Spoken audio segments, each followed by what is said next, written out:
Guerre entre Hanouna et Léa Salamé. Pourquoi l'animateur est-il fou de rage? Guerre des ondes. Pourquoi l'ire de Cyril Hanouna contre Léa Salamé embrase le PAF? Le paysage audiovisuel français est coutumier des joutes verbales et des égos froissés, mais la déflagration qui oppose actuellement Cyril Hanouna à Léa Salamé semble marquer un tournant dans la guerre feutrée que se livrent les chaînes publiques et privées. Tout a basculé le soir du 13 décembre 2025, lorsque le plateau de Quelle époque, sur France 2 est devenu le théâtre d'une séquence qui, selon les observateurs, fera date. En recevant Jordan Bardella, Léa Salamé ne se doutait peut-être pas qu'elle s'attirerait les foudres du trublion du PAF.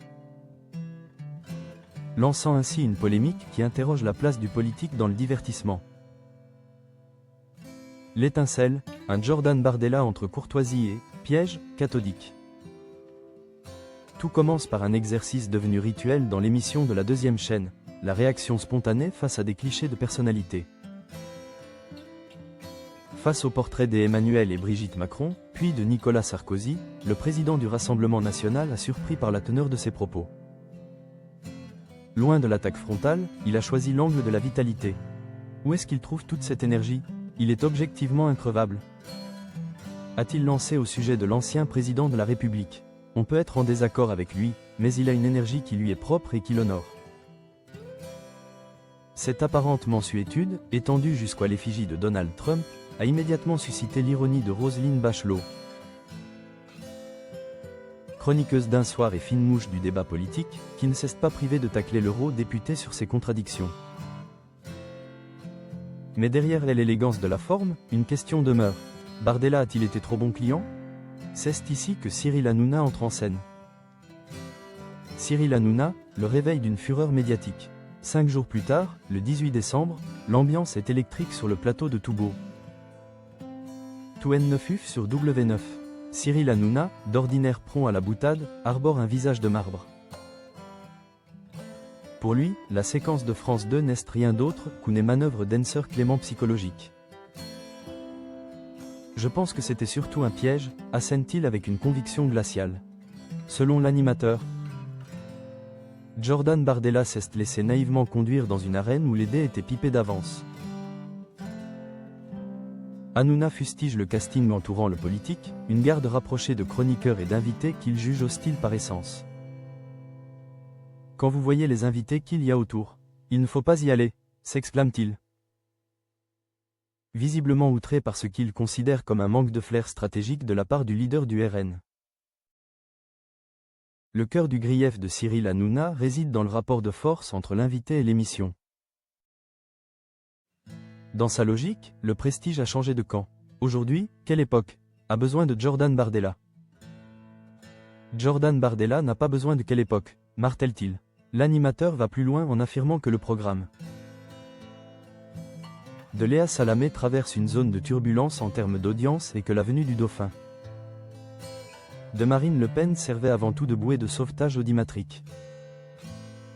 Pourtant, la réalité des chiffres semble plus nuancée. Si Hanouna évoque un record grâce à cette invitation, les informations relayées par Ouest France dépeignent un tableau plus sombre. La présence du président du RN n'aurait pas boosté les compteurs, l'émission restant même en deçà de sa moyenne globale pour cette saison 2025. Un camouflet pour la théorie du messie des audiences portées par Hanouna, mais qui n'émousse en rien sa colère. Le manifeste, Hanouna, imposer ses règles ou s'effacer. Plus qu'une simple critique, Cyril Hanouna livre une véritable leçon de réalpolitik médiatique. Pour lui, une personnalité politique de premier plan doit traiter avec les chaînes d'égal à égal, voire avec une certaine arrogance protectrice. Quand t'es Jordan Bardella, tu peux fixer des règles. Tu peux dire, les mecs, déjà je passe en premier. Je suis Jordan Bardella. L'idée qu'un candidat à de hautes fonctions puisse accepter d'être interrogé à 1h du matin. Après avoir été la cible de colibés ou de jets d'œufs symboliques dans l'actualité, est insupportable pour l'animateur de W9. Il prévient d'ailleurs, si lui-même venait à être invité par celle qu'il désigne comme la compagne de Raphaël Glucksmann, il exigerait le prime ou rien. Derrière cette diatribe, c'est toute la fracture du paysage audiovisuel qui se dessine.